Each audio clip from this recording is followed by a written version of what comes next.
So no James Maddison, no Curtis Jones either. Let's return back to Rob Dawson at Tottenham's training ground, and hopefully the line will be a little better this time, Rob. But back to Jack Grealish, and what a surprising decision that is, that he will not make it onto the plane. Yeah, I think it is a surprise because, of course, he's been involved in the last two major tournaments under Gareth Southgate. But look, I think he was worried himself, Jack Grealish. The facts of the matter are that he joined up with the England squad a lot earlier than he was due to last Tuesday.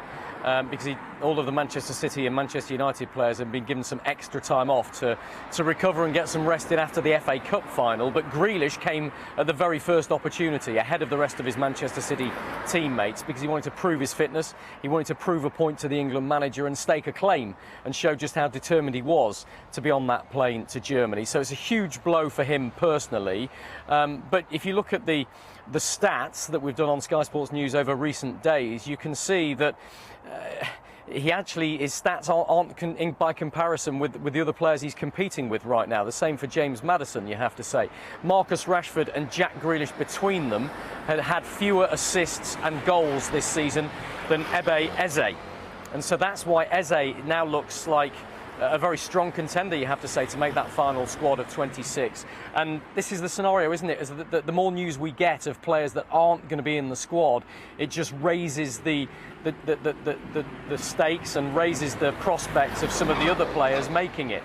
And Ebe Eze, I think, and Jared Bowen, for example, will be feeling very confident now that they may make that final grade for the squad of 26. Interesting that Anthony Gordon was back out on the pitch, on the training pitch for England this morning. We saw him, didn't we? He missed that last game of the season for Newcastle because of an ankle problem. He didn't feature in the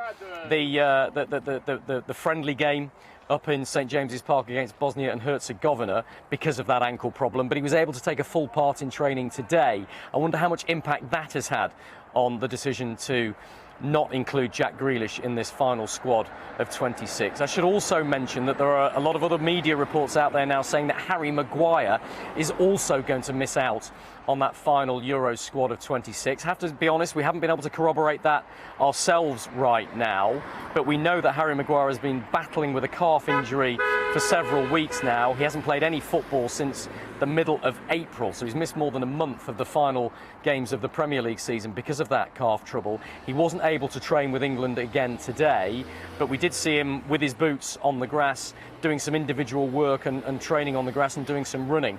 If those medical reports that Gareth Southgate is subject to have suggested that he might not be fit anytime soon and that he might have to miss some of the opening games of the Euros, perhaps that is why Southgate has had to reluctantly take the decision to leave Harry Maguire out of his final squad of 26. As I say, the Maguire news is not confirmed as we have it right now, but is being reported elsewhere. But you have to say those are two huge headlines, aren't they? After the huge headline of James Maddison's absence that we brought to you last night on Sky Sports News, it looks like Jack Grealish is certainly not on the plane. And from what other people are saying, it looks like Harry Maguire might not be on the plane too. So a big opportunity for some of the smaller names, some of the lesser names, some of the fringe players, as we've called them in recent times for England, to stake a claim. I think we will get more clarity on this, by the way, before Gareth Southgate speaks to the media at 6 p.m. That's when he's due to hold his news conference looking ahead to that final warm-up game against Iceland at Wembley tomorrow. And it looks like he's now had conversations with many more players after training finished this lunchtime to decide on that final 26.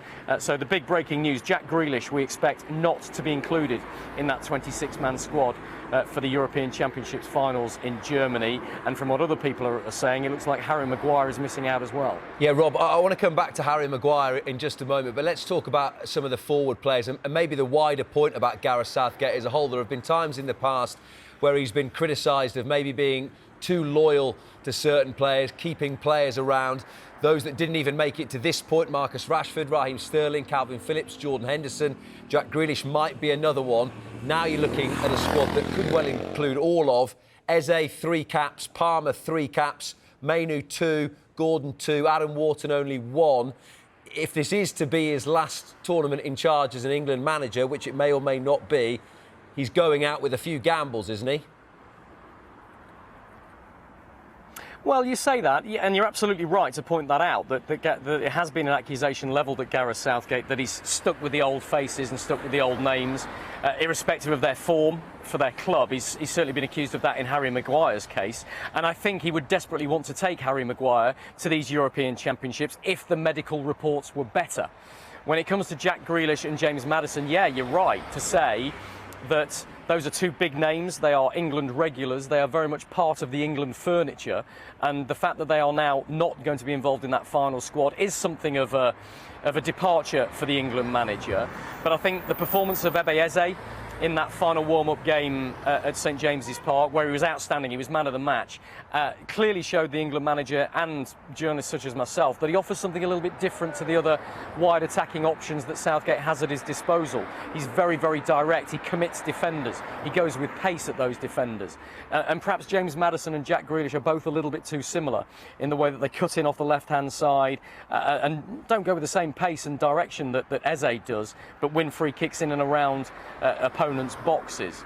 I think Eze was absolutely key in that, and the fact that Jarrod Bowen played the vast majority of the match as well is significant. He's desperate to go to this European Championships. I spoke to him in the mix zone after the game, and he made that very, very clear, having missed out, having been in the provisional squad for the World Cup in Qatar, only to miss out at the final stage and not make the final 26. So, but if you look at the wide attacking options that Southgate has at his disposal, you perhaps get a better idea of why Gareth Southgate has turned away from the likes of Maddison and Grealish in this one.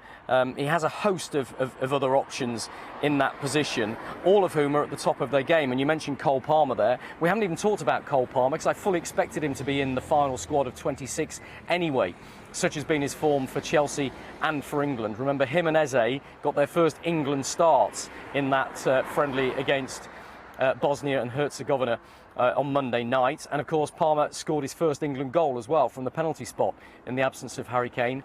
A composed and emphatic finish it was too. I think that just concreted his place in the final 26. But you add to that the fact they've got Bukayo Saka, they've got Phil Foden, they've got Jarrod Bowen, they've got Eze, they've got Cole Palmer. What is the realistic chances of Maddison or Grealish getting onto the pitch in those circumstances? Southgate can only play two wingers in any individual match, and he can only bring a certain number of substitutes on in the finals. So if he's going to have, say, Foden on one side and Saka on the other to start the opening game of the European Championships, he's got Cole Palmer on the bench, who's probably his first choice to come on if he needs to chase the game or change the dynamic a little bit. He's then got Jarrod Bowen, who's a fantastic worker up and down that flank, very good defensively as well, which Southgate, we know, very, very much appreciates. So they're ahead, clearly, of Grealish and Maddison in the pecking order, and Southgate has taken a fairly pragmatic decision to say, look, maybe they're my third or fourth choice to come off the bench, so I can't afford them in the squad, especially when I've got so many defensive injuries at the back and I have to take cover in those positions. I think that the Maguire Rob, I'm going to stop you there for just a moment. Rob, I'm going to stop you there for just a moment, and we're going to come back to you very shortly, because you can confirm now that Harry Maguire will definitely not be going to the Euros this summer. He's just posted on social media saying, "I am devastated not to have been selected to play for England at the Euros this summer.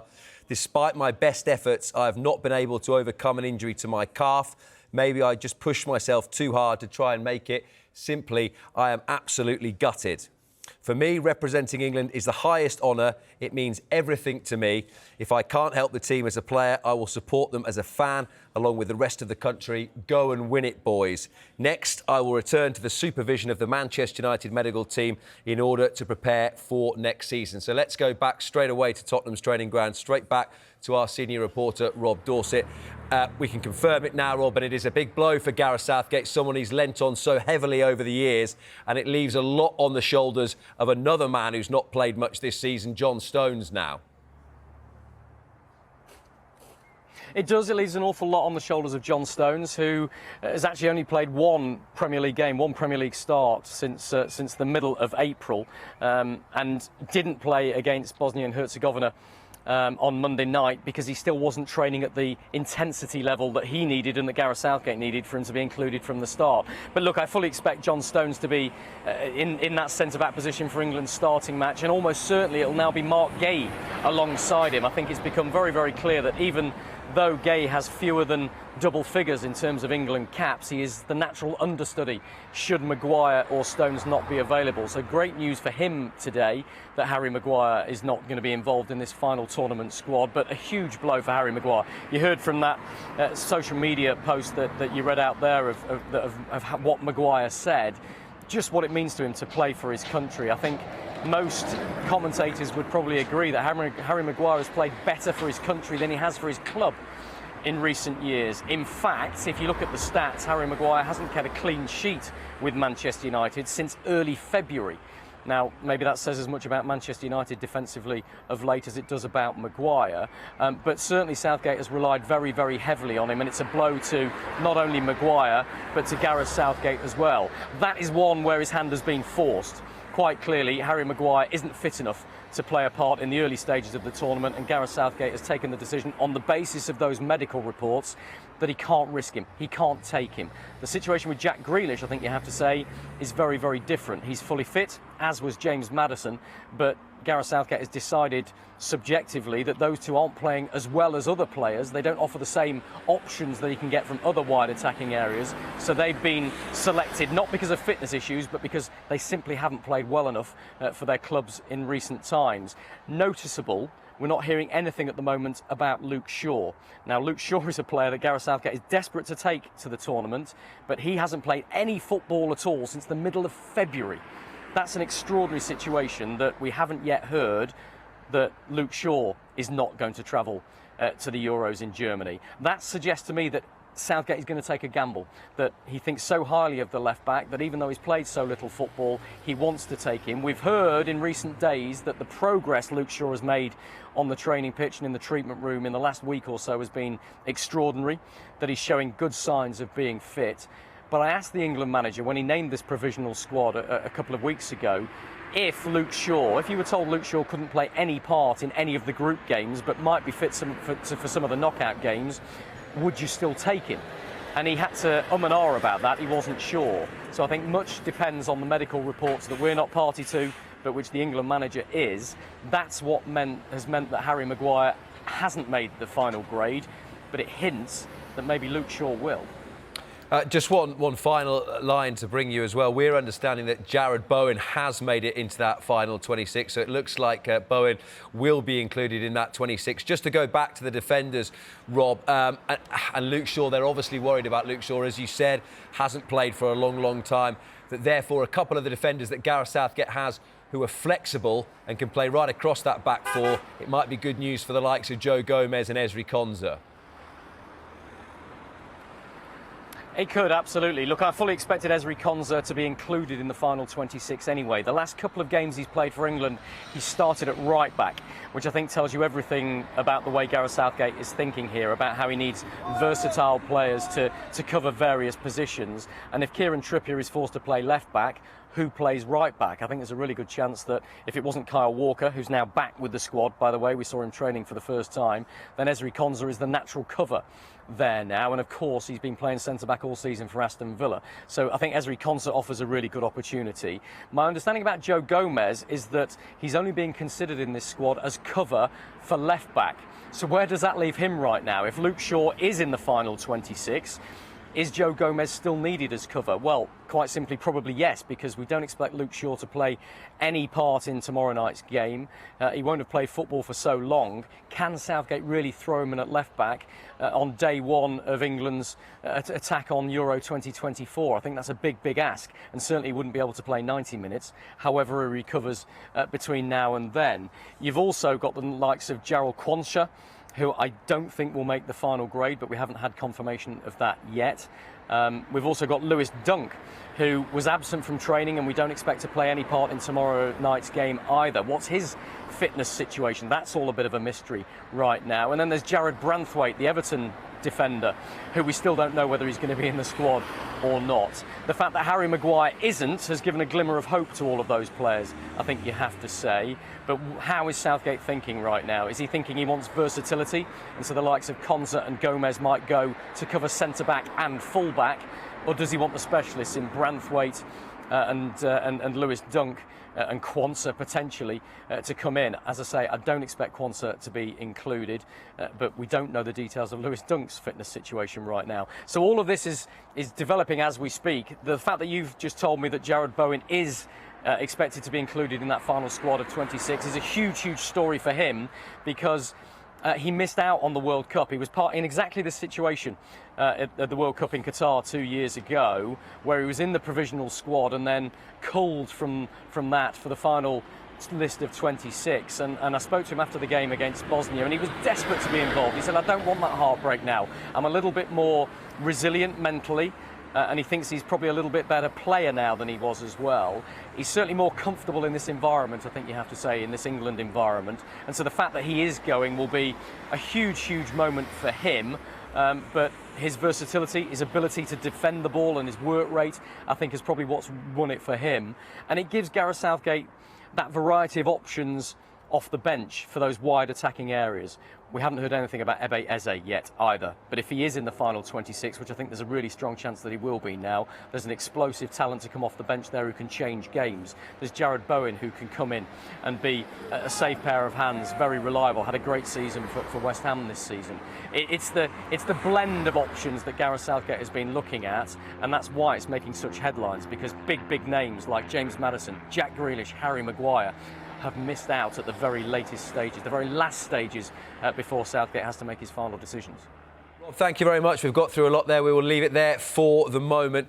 Let's just round up then everything we know at the moment about who is and isn't in that final 26-man England squad for this summer's Euros in Germany. Harry Maguire will not make it. He's just posted on his social media saying, I am devastated not to have been selected. I have not been able to overcome an injury to my calf. Maybe I pushed myself too hard to try and make it. So Maguire out. Curtis Jones out, James Maddison out, and we understand that Jack Grealish is out, but West Ham's Jarrod Bowen has been selected for a first major tournament